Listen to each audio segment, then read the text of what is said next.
We're all moto guys, grew up in motocross, and Brian Lunniss was the guy, the mechanic for Bob Hanna, for Ricky Johnson, for Donnie Hansen, of course Bradshaw. He was the world's most famous motocross mechanic. So even if he'd say hi to you, that was kind of cool. It was like being as popular as a rider would be. Had a lot of great mechanics. Started with Brian in the early 90s and was approached by Keith McCarty that mentioned to me about Brian, and I knew where Brian came from, obviously from Ricky Johnson and Bob Hanna. I was a little scared because I knew Brian's credentials and I knew how stern of a guy he was, and knew that he wasn't only just a mechanic. You know, he was a trainer, he was a motivator, he was a guy that was focused and that could keep somebody like me, being 16 years old. I needed that. It was something that I really, really needed, was my best years. The more I worked with Brian, I realized that he'd accomplished things that probably, I don't know if anybody else has. That he was an incredibly successful championship-winning mechanic in the motocross industry. Then he went to Indy cars and was a very successful suspension technician in IndyCar. Then he went to NASCAR and was a championship-winning suspension engineer for Bobby Labonte at Joe Gibbs Racing. And I can't think of anybody else that's done that. And now, you know, I'd consider him a championship winner here with everything he's done for us. We communicate a lot. I'm very much in contact with him a lot, and I love hearing about anything to do with product. It keeps me informed. And then we talk about just general things, whether it's life or just things going on in the business that he kind of sees and wants to make sure that I know about. It's a relationship I really enjoy. To know how he thought outside of the box and every way possible to win, and to pick out every little bitty thing that would make the big difference in the end, he was so good at. Having Brian, you know, leading the charge, we couldn't listen attentively enough to what he had to say about how to improve the product. We're dealing with a glove that was used for motocross. Now we're going to work on these intricate parts. We're going to try to take carburetors apart. You know, or in Brian's case, he was a shock expert.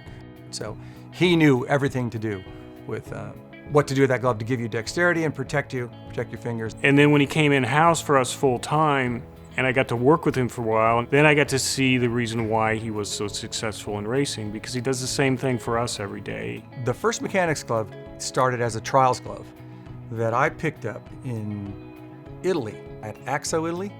And it almost looked like a golf glove. It had no padding on it, nothing top or bottom. It was just for trials riding. This was all about the same time that Axo started racing seriously. It was the beginning of our relationship with Bradshaw, with the Peak team, with Mitch Payton.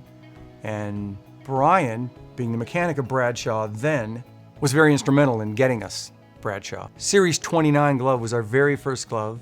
It was a glove with a piece of plastic on the top that was, no one had ever seen anything like that before.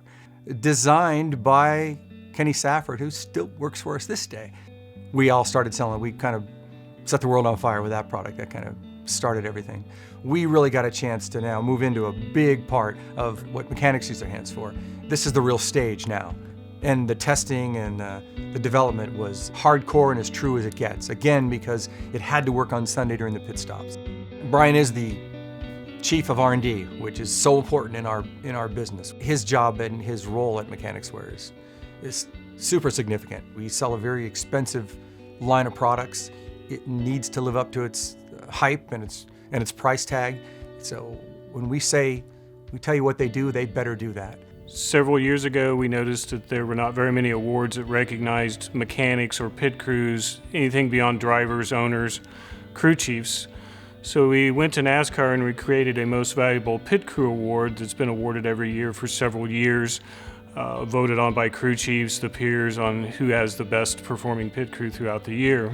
One year, Brian Lunniss and I were walking around the pits at the Anaheim Supercross, and we felt like maybe we needed to do something like that to recognize significant achievement in that industry, which really helped us get the Mechanix Award brand started.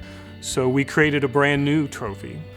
When we were discussing the award, and I was explaining to some of the other people who are in the building that weren't around when we did the other one several years ago, what the criteria was, and they said, well, you mean a guy like Brian Lunniss. So that's why the new award will be known as the Brian Lunniss Lifetime Achievement Award.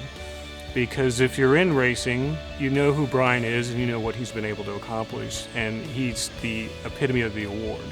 We want to give back to those people in racing, all forms of racing, that helped us build the best products for Mechanix. When you put his name on it, his success, his determination, his drive, you know exactly why that person's getting the award then. It describes what it is. Brian was kind of a hero of mine, and I got to see, working side by side with him, how he was so successful in all the other forms of racing because he applied that same thing here at Mechanix, and has just been an incredible asset to the entire company, and in specific our racing and product development program. And to think back when Brian was talking about this glove and what he wanted to do with it, I can't imagine if it would have ever been anything if it wouldn't have been for Brian. This thing could have gone any direction. It could have remained an accessory, just another product. But to think where it's gone is it's mind-boggling for us, and we're right in the middle of it. And without Brian, it doesn't get that far.